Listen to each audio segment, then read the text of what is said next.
प्यारे बच्चों, नमस्कार। आज मैं आपके समक्ष हिंदी भाषा के अंतर्गत एक पाठ लेकर के उपस्थित हूँ। आप सब जानते हैं कि हिंदी के साथ साथ आपने एक और विषय का अनिवार्य रूप से अध्ययन किया होगा, और वह विषय कौन सा है? पुरानी कक्षाओं में आपने पढ़ा होगा।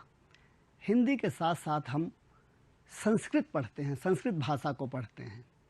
संस्कृत भाषा का क्या महत्व है, संस्कृत भाषा क्यों अनिवार्य है, इसकी क्या उपयोगिता है, आइए थोड़ा सा इस पर हम विचार करते हैं और कुछ बिंदु आपके समक्ष प्रस्तुत करते हैं। पहला बिंदु, संस्कृत भाषा का जो सामान्य परिचय है, उस परिचय के अंतर्गत कुछ बातें हम आपके बीच में रखना चाहते हैं। पहली बात यह है कि जो संस्कृत शब्द है, इसका तात्पर्य संस्कार की हुई या परिष्कृत। दूसरा इसका जो बिंदु है मुख्य रूप से, वो है कि संस्कृत भाषा को और क्या कहते हैं। तो मैं आपको बताना चाहता हूँ कि संस्कृत भाषा को देववाणी भी कहते हैं, देवताओं की वाणी। और इस भाषा का जो प्रमाण मिलता है, वो इसके अस्तित्व का जो प्रथम प्रमाण मिलता है वो ऋग्वेद में मिलता है। वेदों का नाम आपने सुना होगा, ऋग्वेद का भी नाम आपने सुना होगा। इसी प्रकार से संस्कृत भाषा को अगर हम विभागों में नियोजित करें तो इसके दो विभाग मिलते हैं, और वो कौन कौन से हैं? पहला है वैदिक और दूसरा है लौकिक। एक बिंदु और जो है महत्वपूर्ण है, जिसकी चर्चा यहाँ पर बहुत आवश्यक है, कि संस्कृत में जो गद्य है, गद्य का जो प्राचीन आविर्भाव है, वह यजुर्वेद संहिता में मिलता है। इसी प्रकार से हम कहना चाहते हैं कि जो आध्यात्मिक दृष्टि से जो संस्कृत का महत्व है, वह बहुत सर्वोच्च है। इसी के साथ संस्कृत भाषा का जो साहित्य है, वह अत्यंत सरस और अत्यंत मधुर है। इसीलिए संस्कृत बहुत प्रिय लगती है बोलने में। इसे भारत की सांस्कृतिक भाषा भी कहा जाता है। यह बिंदु बहुत ही महत्वपूर्ण है आपकी जानकारी के लिए। आइए हम अपने पाठ्यक्रम की ओर चलते हैं, और पाठ्यक्रम में जब हम अपनी जो पाठ्य पुस्तक है उसके पाठों को देखते हैं, तो उसमें जो संस्कृत का खंड है, उसमें कुल 9 पाठ संकलित किए गए हैं, जो कि आपके पाठ्यक्रम में शामिल हैं। और उसमें से जो हमारा पहला पाठ है वो है वाराणसी, जिसको आप बनारस भी कहते हैं, बनारस के नाम से जानते हैं। तो आइए, ये सामान्य परिचय था जो मैंने आपके बीच में प्रस्तुत किया। बच्चों, पिछला वाला जो गद्यांश है आपके समझ में आया होगा। आइए इसके अगले संस्कृत गद्यांश को आपके बीच में प्रस्तुत करता हूँ, ध्यान से सुनिएगा। वाराणस्याम प्राचीन कालादेव गेहे गेहे विद्यायाः दिव्यम ज्योतिः द्योतते। अधुनापि अत्र संस्कृत वाग्धारा सततं प्रवहति, जनानां ज्ञानञ्च वर्धयति। अत्र अनेके आचार्याः मूर्धन्याः विद्वांसः वैदिक वाङ्मयस्य अध्ययने अध्यापने च इदानीं निरताः। न केवलं भारतीयाः अपितु वैदेशिकाः गीर्वाणवाण्याः अध्ययनाय अत्र आगच्छन्ति, निःशुल्कं च विद्यां गृह्णन्ति। अत्र हिंदू विश्वविद्यालयः, संस्कृत विश्वविद्यालयः, काशी विद्यापीठम् इत्येते 3 विश्वविद्यालयाः सन्ति, येषु नवीनानां प्राचीनांच ज्ञान विज्ञान विषयाणाम् अध्ययनं प्रचलितः। इसके अनुवाद की ओर चलते हैं, और थोड़ा ध्यान से सुनिएगा बच्चों, बहुत महत्वपूर्ण है यह गद्यांश। कि वाराणस्याम प्राचीन कालादेव गेहे गेहे विद्यायाः दिव्यम ज्योतिः द्योतते। वाराणसी में प्राचीन काल से ही घर घर में विद्या की दिव्य ज्योति प्रकाशित होती रही है। अधुनापि, आज भी यहाँ संस्कृत वाग्धारा यानी संस्कृत वाणी का प्रवाह सततम प्रवहति, निरंतर प्रवाहित होता है। जनानां ज्ञानञ्च वर्धयति, और लोगों के ज्ञान को बढ़ाता है। अत्र अनेके आचार्य, यहाँ पर अनेक आचार्य, मूर्धन्याः विद्वांसः, उच्च कोटि के विद्वान, वैदिक वाङ्मय से यानी वैदिक साहित्य के अध्ययन और अध्यापन में निरत हैं, यानी लगे हुए हैं। न केवलम भारतीय, इसमें केवल भारतीय ही नहीं, अपितु वैदेशिका, बल्कि विदेशी लोग भी गीर्वाणवाण्याः अध्ययनाय अत्र आगच्छन्ति, यानी देववाणी संस्कृत का अध्ययन करने के लिए यहाँ आते हैं। निःशुल्कम च विद्याम ग्रहणन्ति, और निःशुल्क इस विद्या को ग्रहण करते हैं। अत्र हिंदू विश्वविद्यालय है, यहाँ पर हिंदू विश्वविद्यालय, संस्कृत विश्वविद्यालय, काशी विद्यापीठ इत्येते त्रयः, ये 3 विश्वविद्यालय हैं। ये नवीनानां प्राचीनांच ज्ञान विज्ञान विषयाणाम अध्ययनम प्रचलितः है, जिनमें प्राचीन और नवीन ज्ञान विज्ञान के विषयों का अध्ययन प्रचलित है। मैं उम्मीद करता हूँ कि आपकी समझ में आया होगा। और आइए अब इसका जो है अगला जो है गद्यांश संस्कृत का, उसको मैं आपके बीच में प्रस्तुत कर रहा हूँ। एषां नगरी भारतीय संस्कृतेः संस्कृत भाषायाश्च केंद्रस्थलम अस्ति। इत एव संस्कृत वाङ्मयस्य संस्कृतेश्च आलोकः सर्वत्र प्रसृतः। मुगल युवराजः दाराशिकोहः अत्रागत्य भारतीय दर्शन शास्त्राणाम् अध्ययनम् अकरोत्। स तेषां ज्ञानेन तथा प्रभावितः अभवत् यत् तेन उपनिषदाम अनुवादः पारसी भाषायाम कारितः। इसका अनुवाद आपके बीच में रख रहा हूँ कि एषा नगरी भारतीय संस्कृतेः संस्कृत भाषायाश्च केंद्र स्थलम अस्ति। यह नगरी का मतलब वाराणसी या बनारस, यह नगरी भारतीय संस्कृत और संस्कृत भाषा का केंद्र स्थल है। इत एव संस्कृत वाङ्मयस संस्कृतेश्च आलोकः, यहाँ की जो संस्कृत वाङ्मयस संस्कृत का जो साहित्य है वह और संस्कृति सर्वत्र प्रसिद्ध है। इसका आलोक, इसका प्रकाश सभी जगह फैला हुआ है। यहाँ की संस्कृत भाषा का जो साहित्य है और यहाँ की जो संस्कृति है, दोनों का प्रकाश सभी जगह फैला हुआ है, यानी दुनिया में फैला हुआ है। मुगल युवराज दाराशिकोह ने अत्रागत्य, यहाँ आकर भारतीय दर्शन शास्त्राणाम, यानी भारतीय दर्शन और शास्त्रों का अध्ययनम अकरोत, अध्ययन किया। यानी मुगल युवराज दाराशिकोह ने यहाँ आकर भारतीय दर्शन और शास्त्रों का अध्ययन किया।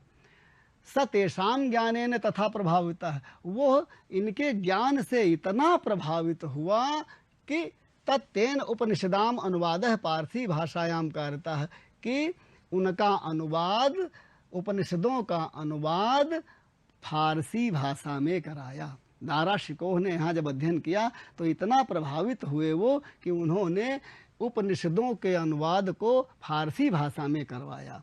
कुछ कठिन शब्द हैं, इन पर आप ध्यान दें। भारतीय संस्कृतेः यानी भारतीय संस्कृति, वाङ्मयस्य यानी साहित्य का, प्रसित्रः यानी फैला है, आलोकः यानी प्रकाश, तेसाम यानी उनके। इस प्रकार से मैं उम्मीद करता हूँ कि ये जो है गद्यांश है आपकी समझ में आया होगा। एक बार मैं फिर आपके बीच में रखता हूँ। अगले गद्यांश की ओर हम चलते हैं और अगला जो गद्यांश है आपके बीच में रख रहे हैं कि इयम नगरी, यह नगरी विविध धर्माणाम संगम स्थली, महात्मा बुद्धः तीर्थंकरः पार्श्वनाथः शंकराचार्यः कबीरः गोस्वामी तुलसीदासः अन्ये च बहवः महात्मानः अत्रागत्य स्वीयान् विचारान् प्रसारयन्। न केवलं दर्शने साहित्ये धर्मे अपितु कलाक्षेत्रे अपि इयं नगरी विविधानां कलानां शिल्पानां च कृते लोके विस्तृता। अत्रत्याः कौशेयशाटिकाः देशे देशे सर्वत्र स्पृहन्ते। इस गद्यांश में आप देखें तो कुछ कठिन शब्द हैं और वो कठिन शब्द हैं लोके विस्तृता। लोके विस्तृता का मतलब जग प्रसिद्ध, यानी संसार में प्रसिद्ध। इसी प्रकार से एक और शब्द है कौशेय शाटिका। कौशेय शाटिका का अर्थ है रेशमी साड़ियाँ। और इसी प्रकार से एक शब्द और है स्पृहन्ते। स्पृहन्ते का मतलब पसंद की जाती है। अब आइए हम इसके अनुवाद की ओर चलते हैं। इयं नगरी विविध धर्माणाम संगम स्थली।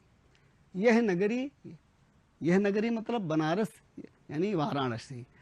यह नगरी विविध धर्माणाम यानी विविध धर्मों की संगम स्थली है।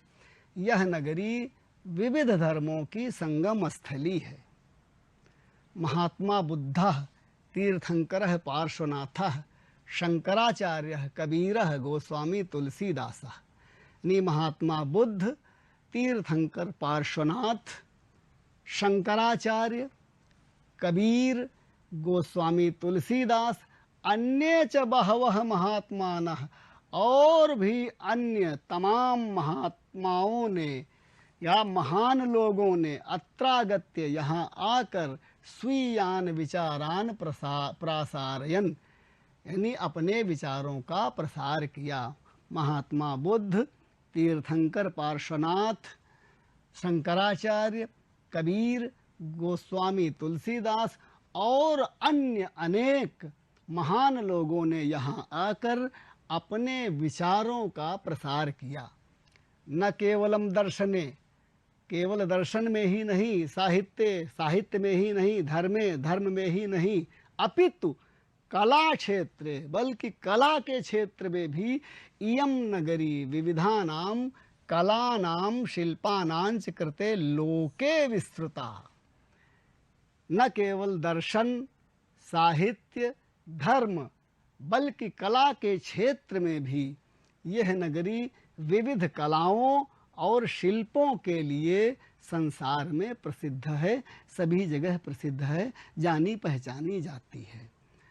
अत्रत्याः कौशेय साटिकाः, यहाँ की जो है कौशेय साटिका यानी रेशमी साड़ियाँ, बनारस की रेशमी साड़ियाँ देशे देशे यानी सभी देशों में, ज़्यादातर देशों में, अधिकांश देशों में, सर्वत्र सभी जगह इस पहनते पसंद की जाती हैं। यानी बनारस की रेशमी साड़ियाँ पूरे विश्व में सर्वत्र लगभग सभी देशों में पसंद की जाती हैं। एक बार हम इसका अर्थ फिर से आपके बीच में रखते हैं। यह नगरी विविध धर्मों की संगम स्थली है। महात्मा बुद्ध, तीर्थंकर पार्श्वनाथ, शंकराचार्य, कबीर, गोस्वामी तुलसीदास और अन्य अनेक महान लोगों ने यहाँ आकर अपने विचारों का प्रसार किया।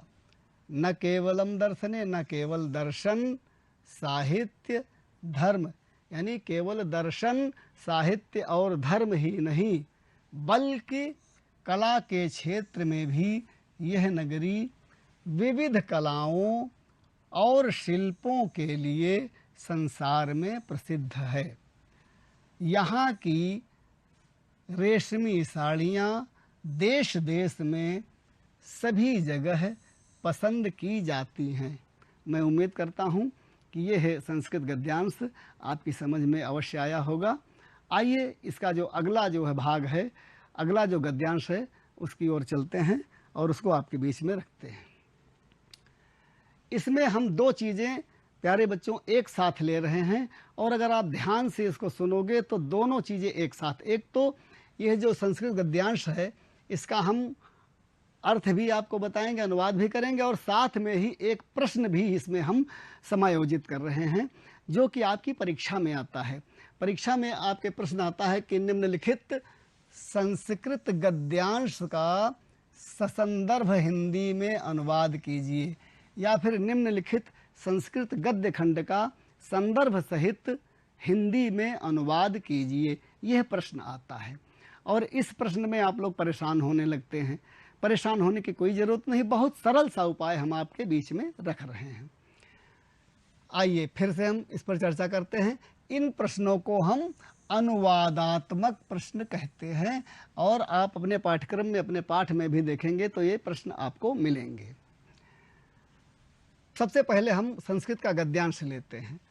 अतत्याः प्रस्तरमूर्तयाः प्रथिताः इयं निजां प्राचीन परंपराम इदानीमपि परिपालयति तथैव गीयते कविभिः मंगलम मरणं यत्र विभूतिर्यत्र विभूषणं कौपीनं यत्र कौशेयं सा काशी केनोपमायते। एक बार फिर से श्लोक आपके बीच में रखता हूँ कि मंगलम मरणम यत्र विभूतिर्यत्र विभूषणं कौपीनं यत्र कौशेयं सा काशी केनोपमायते। इसके कठिन शब्दों पर चर्चा कर लेते हैं। कुछ शब्द आए हुए हैं, जैसे विभूति। विभूति का अर्थ है भस्म। एक शब्द इसमें आया है कौपीनम, यानी कौपीनम का मतलब लंगोट जो पहना जाता है। और एक शब्द आया है कौशेयम। कौशेयम का अर्थ है रेशमी वस्त्र। इस प्रकार से ये तीन कठिन शब्द हैं, इस पर ध्यान रखिएगा। और आइए हम चर्चा करते हैं इसकी। अत्रत्याः प्रस्तर मूर्तयः प्रथिताः, यहाँ की जो पत्थर की मूर्तियाँ हैं वो भी प्रसिद्ध हैं। इन्हीं पत्थर की मूर्तियों का भी यहाँ पर चलन है और वो प्रसिद्ध हैं। इयं निजाम प्राचीन परंपराम इदानीमपि परिपालयति। इस नगरी ने अपनी प्राचीन परंपराओं को आज भी जीवित रखा है, उनका पालन करती हैं। यानी यह नगरी अपनी प्राचीन परंपराओं का पालन करती है और वो पालन आज भी करती है। वो प्राचीन परंपराएं जो यहाँ पर जिनका पालन होता है, उनकी वजह से तथैव गीयते कविभिः, इसीलिए कवियों ने गाया है या कवियों ने कहा है। क्या कहा है? मंगलम मरणम यत्र, यानी जहाँ पर मरना मंगलकारी माना जाता है, मरना मंगल है, शुभ है। विभूतिर यत्र विभूषणम, जहाँ की विभूति यानी भस्म भूषण है। और कौपीनम यत्र कौशेयम, और जहाँ का लंगोट रेशमी वस्त्र है। कौपीनम यत्र कौशेयम सा काशी केनोपमायते, उस काशी की उपमा किससे की जा सकती है? एक बार फिर मैं इसको प्रस्तुत करता हूँ कि मरणम मंगलम यत्र, जहाँ पर मरना शुभकारी है, मंगल माना जाता है। विभूतिर् यत्र विभूषणम, जहाँ की भस्म भूषण है। जहाँ कौपीनम यत्र कौशेयम, जहाँ का लंगोट रेशमी वस्त्र है। वह काशी किसे नहीं पसंद है, अर्थात वह काशी सभी को पसंद है। उस काशी की उपमा किससे की जा सकती है? अब अनुवादात्मक प्रश्न मैंने बताया था, तो सबसे पहले हम संदर्भ लिखेंगे और संदर्भ में लिखेंगे कि प्रस्तुत गद्यांश या प्रस्तुत संस्कृत गद्यांश हमारी पाठ्य पुस्तक हिंदी में संकलित वाराणसी नामक पाठ से अवतरित किया गया है। ये बात आपकी समझ में आ गई होगी। कैसे हम संदर्भ लिखेंगे? एक बार फिर बोल देते हैं। प्रस्तुत संस्कृत गद्यांश हमारी पाठ्य पुस्तक हिंदी में संकलित वाराणसी नामक पाठ से अवतरित किया गया है। प्रस्तुत पंक्तियों में या इन पंक्तियों में वाराणसी की महिमा का वर्णन है। और इसके पश्चात फिर हम शीर्षक डालेंगे या हेडिंग डालेंगे अनुवाद, और अनुवाद को हम लिख देंगे। मैं अनुवाद इसका आपको बता चुका हूँ, आपको लिखने में आसानी रहेगी, कोई परेशानी नहीं होगी। इसी प्रकार से इस पाठ में कुछ लघु उत्तरीय प्रश्न भी पूछे जाते हैं। लघु उत्तरीय प्रश्न कैसे पूछे जाते हैं और कैसे उनका उत्तर लिखना है, ये मैं आपके बीच में प्रस्तुत कर रहा हूँ। लघु उत्तरीय प्रश्न। निम्नलिखित प्रश्नों के उत्तर संस्कृत में लिखिए। दो प्रश्न मैं आपके बीच में रख रहा हूं। पहला है, वाराणसी नगरी कस्य कूले स्थिता, यानी वाराणसी नगरी किसके किनारे स्थित है। और बहुत आसान सा उत्तर है, अभी आपने पढ़ा है और उत्तर तो आपके दिमाग में आ गया होगा, चूँकि अभी आपने पढ़ा है, लेकिन फिर भी मैं चर्चा किए देता हूँ कि उसका उत्तर जो होगा, वाराणसी नगरी गंगायाः नद्याः कूले स्थिता, यानी वाराणसी नगरी गंगा नदी के किनारे स्थित है। इसी प्रकार से एक और प्रश्न, अभी मैंने थोड़ी देर पहले उसका अनुवाद प्रस्तुत किया था आपके बीच में। दाराशिकोह अत्रागत्य केशाम अध्ययनम अकरोत्, यानी दाराशिकोह ने यहाँ आकर किसका अध्ययन किया था। उत्तर बहुत आसान है, दाराशिकोह अत्रागत्य भारतीय दर्शन शास्त्राणाम अध्ययनम अकरोत्। यानी दाराशिकोह ने यहाँ आकर भारतीय दर्शन शास्त्रों का अध्ययन किया था। इसी प्रकार से एक प्रश्न और आता है, वो भी मैं आपके बीच में रखना चाहता हूँ जिससे आपको आसानी रहे परीक्षा में। वो प्रश्न क्या होता है कि निम्नलिखित वाक्यों का संस्कृत में अनुवाद कीजिए। छोटे छोटे वाक्य दिए जाते हैं और उनका संस्कृत में अनुवाद प्रस्तुत करना होता है। जैसे कुछ उदाहरण मैं आपके बीच में ले रहा हूँ। पहला यह है कि यह नगरी विविध धर्मों की संगम स्थली है। अब इसका अनुवाद बहुत आसान है, मैं आपके बीच में रखता हूँ, अभी आप पढ़ भी चुके हैं। यह नगरी इयम नगरी विविध धर्मों की विविध धर्माणाम संगम स्थली है, संगम स्थली अस्ति। बहुत आसान है। इयम नगरी विविध धर्माणाम संगम स्थली अस्ति। इसी प्रकार से एक और छोटा सा वाक्य लेते हैं हिंदी में और जिसका संस्कृत में अनुवाद करेंगे। आज भी यहाँ संस्कृत वाणी लगातार प्रवाहित होती है। बहुत आसान वाक्य है, आप थोड़ा सा ध्यान देंगे तो बहुत जल्दी आपकी समझ में आ जाएगा। आज भी, अधुनापि, यहाँ, अत्र, संस्कृतवाणी संस्कृत वाग्धारा लगातार सततम प्रवाहित होती है, प्रवहति। यानी आज भी यहाँ संस्कृत वाणी लगातार प्रवाहित होती है। और इसका जो है अनुवाद संस्कृत में कैसे किया? अधुनापि अत्र संस्कृत वाग्धारा सततम प्रवहति। बच्चों, मैं उम्मीद करता हूँ कि आपकी समझ में ये आ गया होगा। और अंत में एक बात आपसे कहना बहुत आवश्यक है कि आप भी अपना मूल्यांकन करें घर में, यानी कुछ कार्य करें, गृह कार्य अवश्य करें। तो अपने मूल्यांकन के लिए दो बातें मैं आपके बीच में रखता हूँ कि एक तो ये है कि निम्नलिखित संस्कृत गद्यांश का ससंदर्भ हिंदी में अनुवाद कीजिए। और ये गद्यांश संस्कृत का मैं आपको पढ़ा चुका हूँ, एषा नगरी से लेकर के कारितः तक। इसको आप ध्यान से पढ़ेंगे और अपने घर में इसका अनुवाद करेंगे। इसी प्रकार से वाराणसी, बनारस, जो कि बहुत महत्वपूर्ण नगर है, शहर है, तो यह नगर जो है इसकी प्राचीन परंपराएं और वर्तमान विशेषताएं दोनों को मिलाते हुए इसकी एक संक्षिप्त सूची आपको बनाना है। वो आप घर पे बनाएंगे।